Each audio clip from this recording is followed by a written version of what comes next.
बिस्मिल्लाहिर्रहमानिर्रहीम। अस्सलाम वालेकुम डियर स्टूडेंट्स। आज हम यूनिट नंबर 1 के एक्सरसाइज 1.3 के जो बेसिक कंसेप्ट्स हैं उनको समझाने की कोशिश करेंगे।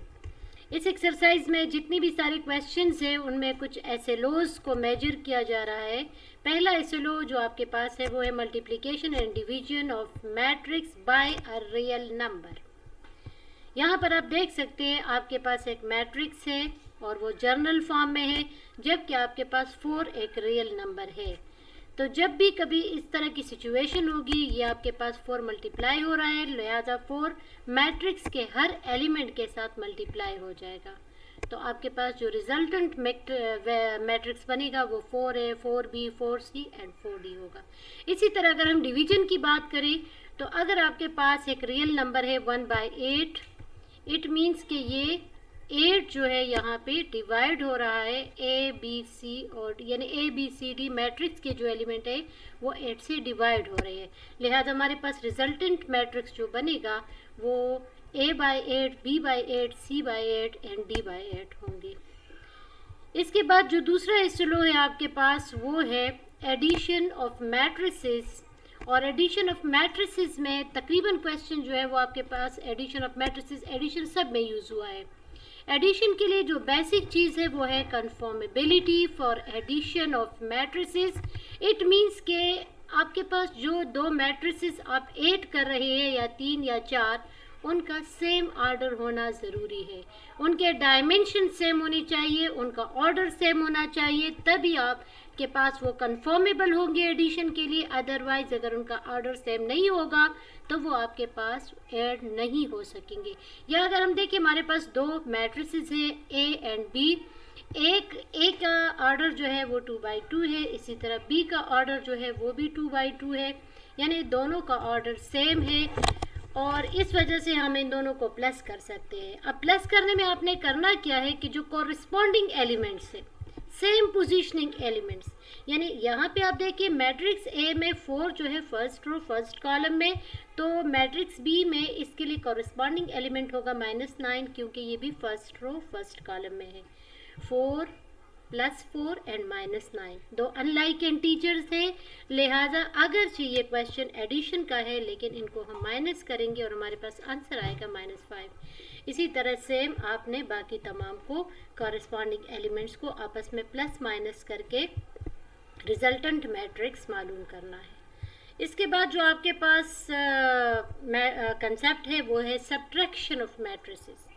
सब्ट्रैक्शन ऑफ मैट्रिसेस के लिए भी कन्फर्मेबिलिटी का होना ज़रूरी है। अगर आपके पास दो मैट्रिक्स का ऑर्डर सेम है तो उनको हम सब्ट्रैक्ट कर सकते हैं, अदरवाइज अगर ऑर्डर सेम नहीं है तो उनको हम सब्ट्रैक्ट नहीं कर सकती। और बिल्कुल एडिशन की तरह सब्ट्रैक्शन में भी आपने कॉरस्पॉन्डिंग एलिमेंट्स को आपस में सब्ट्रैक्ट करना है।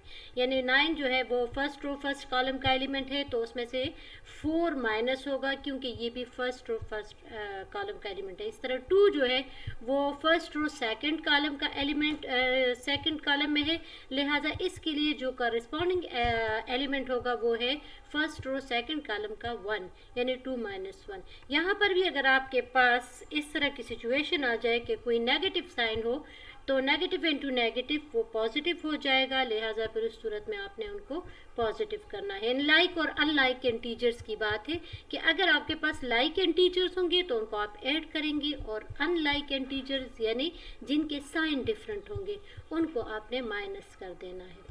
इसके बाद आपके पास आ जाता है कमोटेटिव लॉ ऑफ मैट्रिसेस। सबसे पहले तो हम आपको कमोटेटिव के बारे में बताएं। कमोटेटिव लॉ ऐसे इससे मुराद ये है कि कोई सी दो आइटम्स अगर उनको हम इंटरचेंज कर दें, उनको रिप्लेस कर दें, उनकी जगह चेंज कर दें, तो उस सूरत में भी उनका सम उनके ओरिजिनल सम के बराबर आएगा।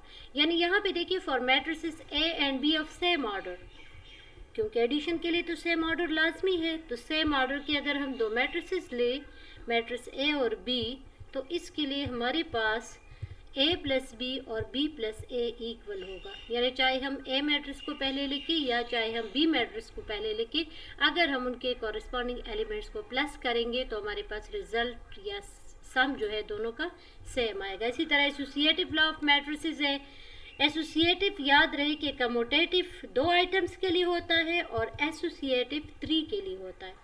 तो अगर हमारे पास 3 मैट्रिसेस है ए बी सी, तो ये एसोसिएटिव लॉ को इस तरह फॉलो करेंगी कि A plus B plus C is equal to A plus B and then plus सी।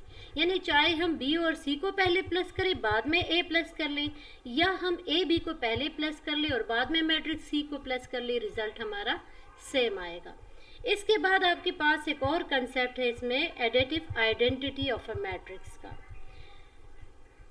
अच्छा, additive identity of a matrix, दरअसल हमारे पास एक ज़ीरो मैट्रिक्स होता है, zero matrix of specific order serve as the additive identity for the matrices of same order. यानी किसी भी मैट्रिक्स के लिए उसी ऑर्डर का अगर हम एक ज़ीरो मैट्रिक्स ले, तो जब वो उसके साथ प्लस होगा तो वो उसकी वैल्यूज़ को चेंज नहीं करेगा, उसकी आइडेंटिटी बरकरार रहेगी, वो उसकी अपनी वही ओरिजिनल मैट्रिक्स हमारे पास वापस आ जाएगा। तो उस मैट्रिक्स को हम कहते हैं एडिटिव आइडेंटिटी। यानी जो ज़ीरो मैट्रिक्स है, किसी भी मैट्रिक्स के लिए उसी ऑर्डर का जो ज़ीरो मैट्रिक्स है वो उसकी एडिटिव आइडेंटिटी है। इसी तरह additive inverse of a matrix में हमारे पास देखिए, additive inverse of a matrix is another matrix of same order when added to original matrix result in zero matrix. यानी किसी भी मैट्रिक्स के लिए एडिटिव इनवर्स वो मैट्रिक्स होगा कि अगर हम वो उसके साथ प्लस कर लें और हमारे पास रिजल्ट के तौर पर ज़ीरो मैट्रिक्स आ जाए। सिंपली हम जो है ये भी कह सकते हैं कि अगर किसी मैट्रिक्स के एलिमेंट्स को तो हम वही रहने दें, लेकिन सिंपली उसके साइन चेंज कर दें। यानी यहाँ देखिए ए प्लस बी ज़ीरो है, इसी तरह B plus A B zero है। इट मीन्स कि ये ए और बी एक दूसरे के एडिटिव इनवर्स है। यानी ए जो है उसके तमाम एलिमेंट्स और बी के तमाम एलिमेंट्स इक्वल है, सिर्फ बी के साथ साइन माइनस का लगा है। इट मीन्स कि अगर हम किसी मैट्रिक्स के एलिमेंट्स के साथ सिर्फ साइन चेंज कर दे तो उसका एडिटिव इनवर्स मैट्रिक्स बन जाएगा।